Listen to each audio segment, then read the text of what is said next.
estaba en el Departamento Internacional de Fútbol con Ramón Martínez, que era el director internacional, bueno, el director deportivo del Real Madrid. Y entonces López Caro sube al primer equipo de entrenador y Ramón pues, me dice que tengo que coger el Castilla, o que si quiero coger el Castilla. Yo, sí, no me importa, ¿sabes? Y así surgió, que yo empezara en el Castilla. Ya llevaban jugados 10, 11 o 12 partidos, más o menos, y bueno, lo cogí ahí. La verdad que teníamos una plantilla muy bonita, de verdad. Hicimos y disfruté mucho con ellos, porque luego la mayoría de ellos han triunfado en el fútbol. Yo creo que han triunfado todos. El único que se me quedó un poco por el camino fue Palencia, Miguel Palencia, que debutó en el Real Madrid, pero se me quedó. Yo pensaba que iba a llegar mucho más alto, ¿sabes? Pero los demás todos, Felipe Luis en el lateral izquierdo, Javi García, Rubén de la Red, Arbeloa y Rubén González de centrales, por la derecha Palencia, centro del campo Javi García, Rubén de la Red, por la derecha Borja Valero metiéndose para adentro, Jurado desde fuera hacia adentro, Soldado, Negredo, luego pues estaban también Balboa, Barral, pues bueno, tuve unos también, y había también buenos, digamos, suplentes entre comillas, ¿no? Que eran también buenos, lo que pasa que claro, tenía muy buen equipo y la verdad que hicimos una gran campaña y estuvimos ahí metidos en la cabeza todo el año y bueno, y es que no podíamos subir y al final, al no poder subir, bueno, pues ya al final hicimos muchas pruebas con chavales para ver qué pasaba con ellos el futuro y bueno, ya terminamos la temporada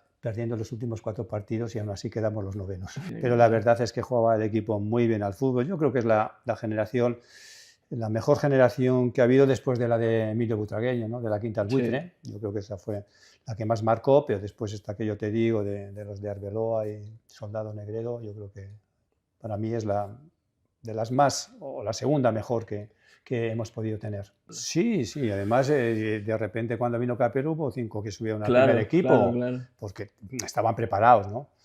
Y yo creo que esa es una generación que luego todos han triunfado, ¿sabes? Y ya han sido internacionales varios, y luego fíjate, Jurado, Borja Valero, la carrera que ha hecho. Negredo, Soldado, todos, ¿no? Todos. Yo ya te digo que el único que se me quedó un poco por el camino fue Palencia, que a veces cuando le veo, pues te da un poquito, porque tenía unas condiciones también pues para haber hecho más cosas, ¿no? Pero a mí aquí, así de primera vista, te saltaba a la vista José Jurado. Sí, ¿no? Bueno, sí, claro. es eso que claro, era muy joven también, era muy jovencito. Tenía 10, no llegaba, 19 años. Te saltaba a la vista. Después, evidentemente, por personalidad, pues los Arbeloa, que tenía mucha personalidad, Soldado también, Rubén de la Red. Rubén de la Red era un centrocampista que hubiera llegado fue campeón de Europa, la mala suerte que tuvo. La mala suerte, pero hubiera sido un grandísimo jugador, ¿sabes? Seguro. Y luego ya la seriedad de Javi García, un tipo muy equilibrado, muy serio.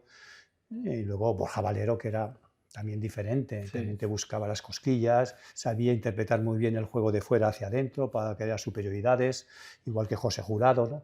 Yo creo que todos tenían talento. Y luego Felipe Luis, que era una pulga cuando vino, porque le fichamos de extremo, y a mí de extremo le faltaba quizás el cambio de ritmo, pero él tenía mucha calidad en la pierna zurda y al espacio sabía jugar.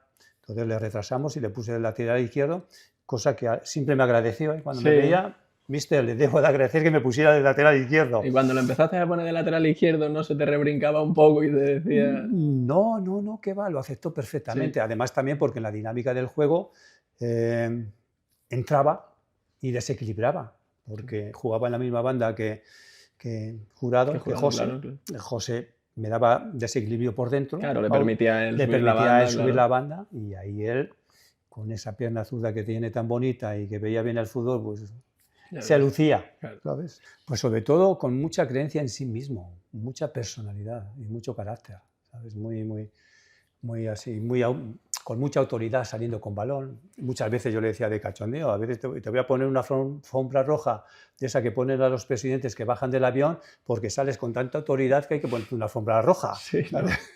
A veces salía así con mucha personalidad, ¿no? Sí. La verdad que sí, que era un capitán con mucha personalidad, la verdad, sobre todo eso. Conmigo a veces, pero no, porque tenía Palencia, podía jugar de lateral derecho, podía jugar en el centro del campo. Podía jugar de cualquier posición ahí de los cuales él, la capacidad de defender y la capacidad de anticiparse era muy buena. Él no es muy alto, pero su capacidad de anticipación y su velocidad a la anticipación era muy buena. Y eso lo veía el fútbol. Y cuando sacaba el balón, lo mismo, ¿sabes? Y luego también podía jugar de lateral derecho, pero yo lo utilizaba casi siempre centralizado. Sí, se le ve ahora, porque hace falta tener mucha personalidad para salir a las ruedas de prensa y hablar con tanta claridad, ¿no? ¿Sabes? Yo creo que si no tienes esa personalidad, no es fácil plantarte delante de todos nosotros. Recién llegado y hablar de esa manera, ¿no? No es fácil. Hombre, era muy joven en ese momento, era muy joven, era muy joven, ¿no? Pero siempre se le ha visto que leía muy bien el juego. Eso sí, que él tenía una interpretación del juego y una resolución de las situaciones de gente que podía llegar a ser, pero claro, era muy joven todavía. Yo, en este sentido, la verdad es que era pues, ese líder de la defensa, lo manejaba muy bien y era, bueno, pues un poco... sí que es verdad que si tú eres entrenador quieres un jugador como esos, porque sabe interpretar perfectamente aquello que tú quieres, ¿no?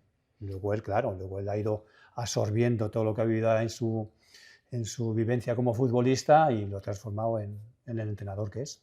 Bueno, es un poco manejándoles, ¿no? Psicológicamente, porque a veces te pasa que les llevan concentrados y luego tienen que bajar, ¿no? Claro. Esa situación para ellos, a veces les sacas de su entorno normal, les metes en el otro entorno y cuando bajan, pues quizás igual no, hay algunos que lo sienten, ¿no? Y hay otros que no, que lo asimilan perfectamente, ¿no? La verdad, no es fácil, pero sí que es, ahí la mano del entrenador es importante para hacerle saber que lo que ha conseguido es un premio, pero que ese premio tiene que tener una continuidad, que si no hace bien las cosas abajo no va a tener continuidad, ¿sabes? Que para eso tiene que trabajar también bien y el premio se extenderá en el tiempo, pero que si no se extiende en el tiempo tiene que luchar por eso, porque se extienda. ¿Y eso dónde te lo ganas? Estando en el equipo filial. No, yo la verdad es que tuve mucha suerte con ellos, porque eran unos niños muy majos, la verdad, eran todos fenomenales, teníamos un buen feeling todos, toda la plantilla, también estábamos en segunda división, que no era fácil para un equipo filial, y además el equipo, 19, 20 años, muy joven, y el equipo jugaba muy bien al fútbol y eso les llenaba también, o sea, muchas veces va todo unido, ¿no? Vale. Que se sienten satisfechos de cómo interpretas el fútbol, cómo lo juegas, cómo ganas, porque puedes jugar bien y no ganar, inventarte las dudas, pero nosotros allí no teníamos muchas dudas. Empezó el equipo que cuando yo lo cogí, que López Caro pasó, pues estaba por abajo también, pero bueno, enseguida nos salimos de ahí porque van creciendo. En el Castilla lo que suele pasar es que cuando empieza el equipo son chavales jóvenes y tardan un poquito en irse haciendo la categoría en la que están, ¿no? Y poco a poco van creciendo y cuando crecen ya se encuentran sueltos, ¿sabes? Y ahí es donde ya dan todo lo que tienen. Si te soy sincero, sí, es más estricto como entrenador que como jugador, sí. ¿Sabes? Como jugador, claro, que cuando eres jugador tú tienes una personalidad que sí, lo que no ha cambiado es la personalidad, pero la manera de él desenvolverse luego ahora es pues, como un entrenador como mucho más serio, ¿no? No era tan serio de jugador, sí, ¿sabes? Sí. Pero era un chaval joven, sí, ¿sabes? Tampoco se le puede pedir. Tienes que saber que la juventud es la juventud. Y si tú eres entrenador de gente joven, tienes que saber que estás entrenando gente joven, ¿sabes? Que tienen alegría, a veces tienen condescendencias, a veces son descuidados, claro. Pero eso lo tienes que saber.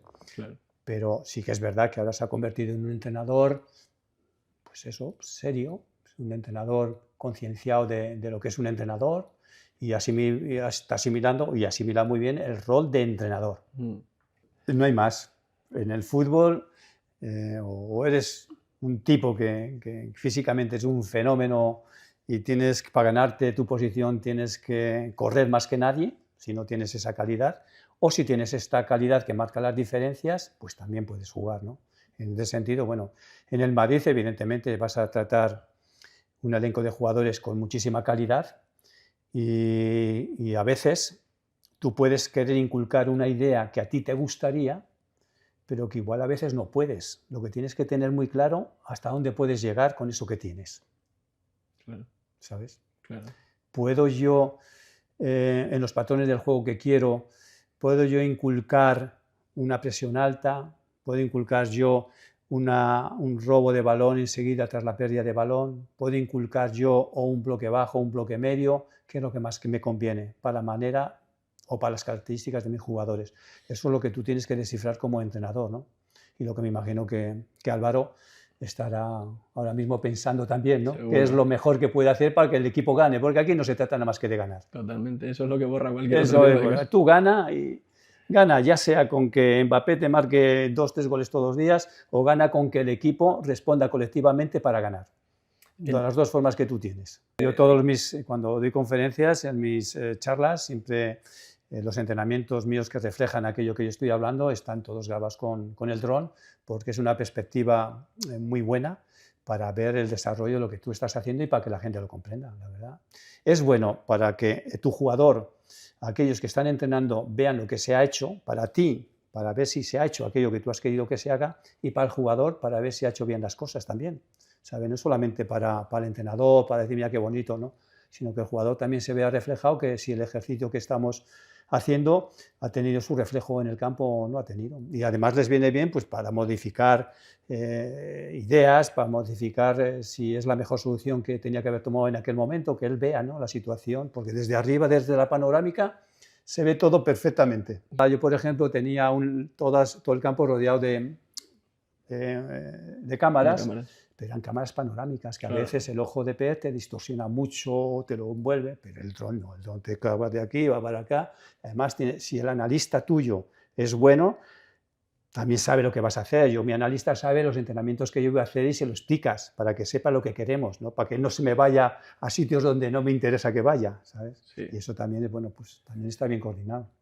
Los que hemos sido jugadores del Madrid hemos tenido la suerte de poder inculcar aquello que hemos recibido, ¿no ves? Entonces, en el Madrid sabes que la genética del Madrid es ganar.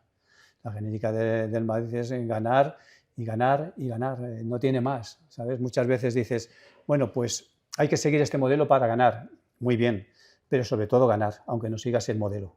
El mejor modelo que hay es ganar. Evidentemente, para ganar tienes que tener un pragmatismo de equipo, un pragmatismo de ideas, unas ideas claras. Si no, no ganas tampoco, ¿eh? Ahora, no se puede decir que esas ideas sean un modelo claro, porque a veces ese modelo claro te cambia, ¿sabes? Pero es un modelo para ganar. Y en el Madrid, a lo largo de la historia, siempre ha jugado para ganar, pero casi siempre ha jugado para ganar porque, evidentemente, has tenido los mejores jugadores. Claro. Hace muchos años, Piosel, que era un argentino, allá por los años 50, de la época cuando Alfredo era joven, ya decía que en el fútbol, el equipo, él estaba en River, que su equipo, el que es mejor, juega para ganar, evidentemente, y el que no es mejor, juega para no perder, pero eso es evidente. Entonces, para no perder, ¿yo qué tengo que hacer? En aquel tiempo lo llamaban amontonamientos, ¿no? Si tú no querías perder. Pasó el tiempo y vino el Cerrojo famoso, pasó el tiempo y vino el catenaccio, pasó el tiempo y vino el repliegue para los equipos que no podían llevar el protagonismo con balón. Quiere decir que siempre a lo largo de la historia el gran equipo ha jugado para ganar, sí, y el que es inferior ha jugado para no perder. Lo puedes llamar como quieras. Llámalo como quieras. Igual que la moda, ¿sabes? Y luego tú dices, yo gano con padre. este modelo. Sí, bueno, ganas con este modelo, muy bien. Pero si no ganas con ese modelo, ¿qué pasa? ¿Sabes? ¿Hasta dónde llegas? Hombre, a mí yo creo que tiene una plantilla bastante homogénea, que hay que tener en cuenta también que a lo largo que el Real Madrid en estos 10 últimos años, 11 desde el 2014, ¿no?, que ya ha ganado 6 copas, 6 Champions, eso es difícil de repetir.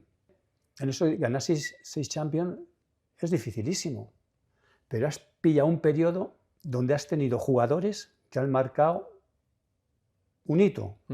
Poco a poco esos jugadores, los últimos Modric y Kroos, han ido yendo. Primero Cristiano, Casemiro, Marcelo, Roberto Carlos. A lo largo de esos 10 años, poco a poco, digamos que en Madrid se ha ido como un poco desangrando poco a poco. Una vez que has conseguido esos 10 títulos, que la última en el 2025, bueno, pues hay no una regeneración, hay como un cambio igual de ciclo, pues llamarlo de alguna manera para que igual se entienda mejor. Sí, sí. Y ahora tienen que venir jugadores en los cuales tú tienes muy buena esperanza, pero todavía son jóvenes, ¿sabes? Y hay que tener paciencia, porque no ganas continuamente todo, ni el éxito es continuado. Siempre hay digamos, como una depresión, ¿no? Sí, que claro. te ayuda luego a refortalecerte, Mm. ¿sabes? Lo que sí que tienes que tener claro es analizar qué plantilla tienes y hasta dónde puedo llegar y dónde puedo mejorar. Pero si tú me dices si la plantilla del Madrid ahora es muy buena, yo te digo, es muy buena. Pero ahora tienes lesionado, casi siempre has tenido a Rudiger Sí. lesionado, Militao, Álava, Carvajal. Mendy, Carvajal, son muchas cosas juntas, ¿no? Entonces, quizás lo primero ahora tienes que intentar es igual recuperar a todos esos para ver qué es lo que tienes y hasta dónde te da todo eso. Y luego analizar y a ver qué es lo que necesitas mejorar. Pero claro, en el Madrid siempre ha habido una composición de lugar muy clara, ha habido siempre dos premisas. Yo desde que entré ahí, cuando entré de director deportivo, que estaba José Ángel diseñó, digamos, un modelo, o por decirlo, un libreto de actuación en busca de la excelencia. Y la primera premisa es que en el Madrid tienen que estar los mejores jugadores del mundo. La segunda es que el Castilla debe ser autosuficiente, ¿sabes? Entonces, con esas dos premisas, tú has estado ahí en la élite. Ten en cuenta que cuando empiezas a ganar, es a partir un poco de que tú vas al mercado. Si tú dices, los jugadores de la cantera del Madrid han pasado muchos, pues no han pasado muchos, pero sí que han pasado. No, sí. Los del Barcelona han pasado más, pues igual porque tienen otra filosofía otra política, totalmente diferente. Sí. Pero la política del Madrid, la primera premisa es que tú no tienes beneficios porque no eres una empresa privada. Tú te debes a tu público. Y tu público quiero el mejor artista en el terreno de juego. Y tú apuestas fuerte por los mejores artistas. Y a partir de ahí tú confeccionas el equipo para ganar todo eso que has ganado. Pero claro, eso no tiene una continuidad. Tiene un descanso. Y en esa deflexión, digamos, por decirlo de alguna manera, tú tienes que analizar y ahora ver si todo eso te vale o si necesitas más. Y yo creo que estás en ese momento en el cual estás en ese impasse, que tampoco es tanto, porque hace poco has ganado la Champions. Lo que pasa es que a veces metemos mucha prisa, ¿no? Y a veces no se necesita tanta prisa para pensar mejor. Falta la jerarquía de los complementarios. Claro. ¿Sabéis quiénes son los complementarios? Esos que han estado en el club, claro, que tienen ese pozo, que igual no son cracks, pero han mantenido, claro, pues, por decirlo de alguna manera, como hemos visto a lo largo del tiempo, pues son ese Ramos, son luego ese Carvajal, son jugadores que han pasado por la cantera y que tienen un pozo de lo que es el Madrid, ¿no? Sí. Y quizás eso ahora, una vez que Carvajal pues, está ahí, ¿no? Un poco con la lesión, pues quizás falta ese liderazgo, digo yo, de lo que es el espíritu del Madrid, ¿no? Que bueno, que alguien lo va a coger, seguro, porque eso enseguida se transmite, ¿sabes? Pero ahora mismo quizás lo que veo es que puede faltar algo de eso, ¿no? Que siempre ha existido. Estaba Benzema, estaba Cristiano, bueno, estaban... Esos tenían peso, Sergio Ramos, en la Champions habla mucho, Ramos, en la época mía Fernando Hierro, o en la época anterior Pirri, o en la época Juanito, todos, ¿no? Siempre ha habido los que han sido líderes.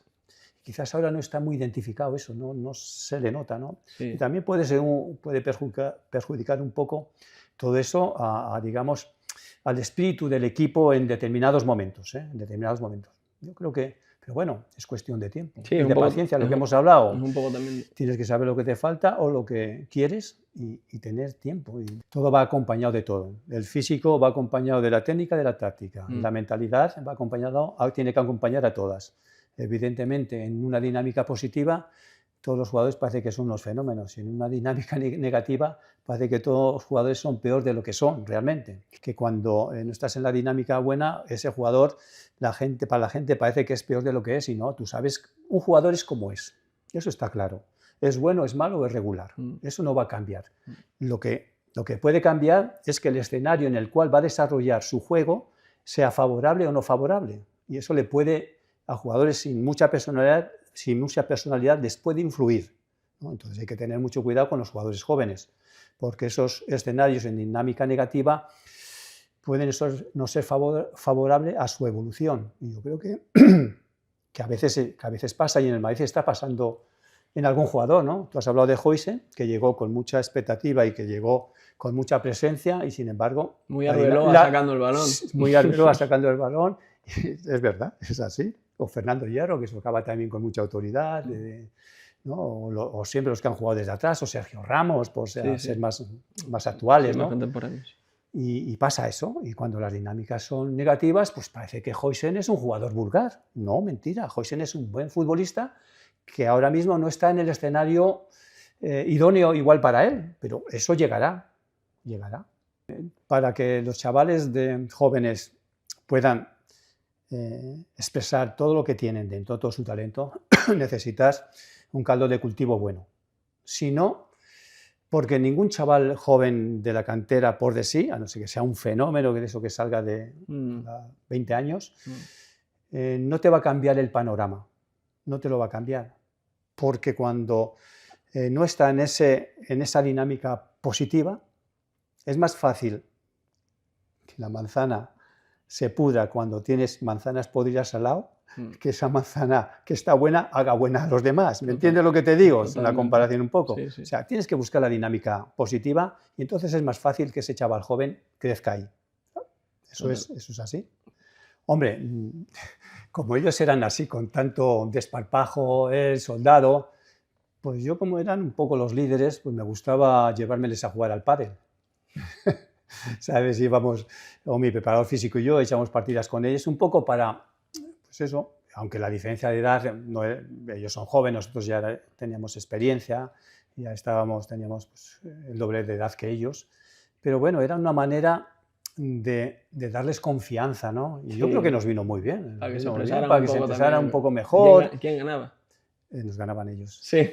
Sabían jugar bien, Sí, la verdad. Bueno, a veces yo me llevaba a mi preparador físico, pero mi preparador físico me bajaba un poco. Sí. Pero Arbeloa y Soldado jugaban bien al pádel. Sí, era bueno. Creo que siguen jugando bien. Sí. Bueno, Soldado. Rubén de la Red juega muy bien. Rubén de la Red juega muy bien ahora. Mista juega muy bien, que sí. también lo tuve la primera etapa con la etapa de Cambiaso. Siguen por ahí yendo a campeonatos de pádel. De todos en líneas generales, hombre, yo de los chavales del Castilla, todos han sido muy talentosos, la verdad, la mayoría, muy talentosos. Pero, hombre, he dirigido en el Atlético Paranaense al gran Adriano. Adriano Leite, el emperador. El emperador. Ostras. Que pesaba 105 kilos, pero era un talento puro. Ostras. La zurda y un niño grande. ¿Qué edad tenía Adriano? Pues cuando yo no era muy mayor, tenía 31, pero... bueno, su entorno no era lo más favorable y bueno, mi presidente me lo fichó allí en el Atlético Paranaense para ver si lo podíamos reconducir y la verdad que conmigo tuvo un comportamiento excepcional. Yo no tengo ninguna queja ni nada y la verdad que era muy diferente, muy diferente. Le pegaría al balón, que vamos...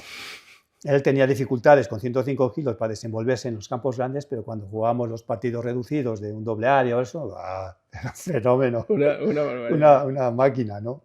Y luego también he tenido talentos jóvenes. Bueno, también tuve en el Racing de Santander a Sergio Canales. ¿Es verdad? También.